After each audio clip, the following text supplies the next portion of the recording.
Hello friends, welcome to love for plant. आज मैं आप लोगों को बताने वाली हूँ ये एक बहुत ही आसानी से हमारे घर में मिलने वाला और बहुत ही किफ़ायती और बहुत ही फ़ायदेमंद और पोषक तत्वों से भरपूर एक लिक्विड फर्टिलाइज़र नहीं कहेंगे, ये तो एक फ्री का ही कंपोनेंट है जो हमारे हर घर में होता है और डेली में उसको हम जैसे कि फेंक देते हैं, उसका कोई यूज़ नहीं करते। लेकिन आज मैं आपको बताऊंगी कि ये क्या चीज़ है और हम इसको कैसे यूज़ कर सकते हैं, इसके क्या क्या हम फ़ायदे हैं हमारे जो प्लांट्स में, हमारे गार्डन में, किस तरह से हमारे जो पौधों की हेल्थ इससे बढ़ा सकते हैं अच्छे से। तो सबसे पहले मैं आपको बताती हूँ कि ये चीज़ क्या है। तो ये है हमारा दाल चावल का पानी। जिस दाल चावल को हम धोकर पका लेते हैं और धोने के बाद जो पानी उसका वेस्ट हो जाता है हमारे लिए, उसको फेंक देते हैं, ये वही पानी है। इस तरह से ये वही पानी है। और ये है हमारे चावल उबालने के बाद जो उसका स्टार्च बचता है, जिसे हम चावल का मांड कहते हैं।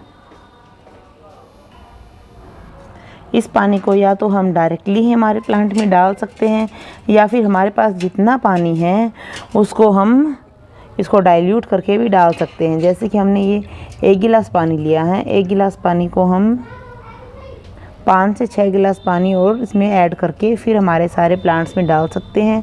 और इसको हम अपने किसी भी प्लांट में डाल सकते हैं। फ्लावर प्लांट्स होते हैं, ऑर्नामेंटल प्लांट्स होते हैं और फ्रूट्स एंड वेजिटेबल्स की प्लांट्स होते हैं, उन सब में हम डाल सकते हैं। और ये लिक्विड हमारा जो है सबसे ज़्यादा फ़ायदेमंद होता है हमारे मनी प्लांट्स के लिए। मनी प्लांट्स में जब हम इस तरह के कुछ भी फर्टिलाइज़र डालते हैं तो उसकी ग्रोथ को आप कुछ ही दिनों बाद नोटिस कर सकते हैं कि हमारे जो प्लांट हैं उसकी ग्रोथ कितनी रही है। ये हमारी मिट्टी को भी सॉफ्ट बनाता है और जो हम मिट्टी में बार बार फर्टिलाइज़र वगैरह डालते रहते हैं उसकी वजह से वो फर्टिलाइज़र एक दूसरे के विपरीत काम करने लगते हैं।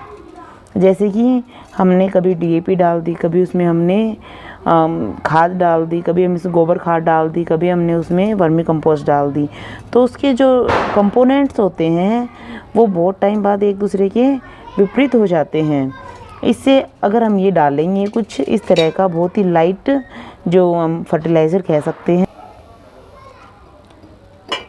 इस फर्टिलाइज़र का फ़ायदा यही होता है कि मिट्टी को भी सॉफ्ट बनाता है और जो हमारी मिट्टी में माइक्रो न्यूट्रिएंट हैं उनकी क्वांटिटी को ये बढ़ाता है।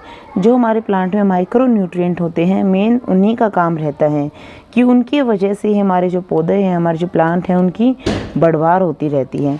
तो इस तरह से हम हमारा ये जो लिक्विड लेंगे और हमारे इस तरह हर तरह के जो प्लांट हैं, गुलाब है, टर्टल वाइन,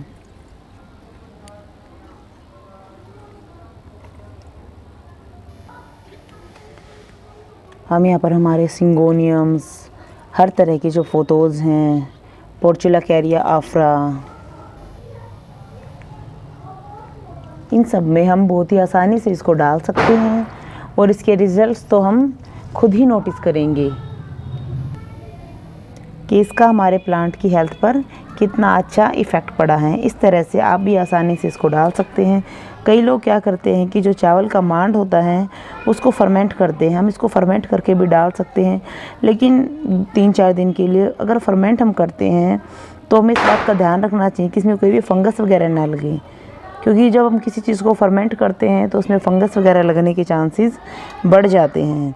इससे अच्छा होगा कि हम इसको सिंपल सीधा ही डाइल्यूट करके हम हमारे पौधों में डाल दें। इस तरह से हम हमारा जो फ्री का मैन्योर बनाकर या फिर फ्री का जो पोषक तत्वों से भरपूर हमारा खाद कह सकते हैं, फर्टिलाइज़र कह सकते हैं, इसको बनाकर हम आसानी से हमारे पौधों की बढ़वार कर सकते हैं। तो आप भी हमारे चैनल देखते रहिए। अगर आप नए हैं तो हमारे चैनल को सब्सक्राइब करें और बेल आइकन को प्रेस करना बिल्कुल भी ना भूलें, ताकि सबसे पहले नए वीडियोज़ की नोटिफिकेशन आप तक पहुंच सके।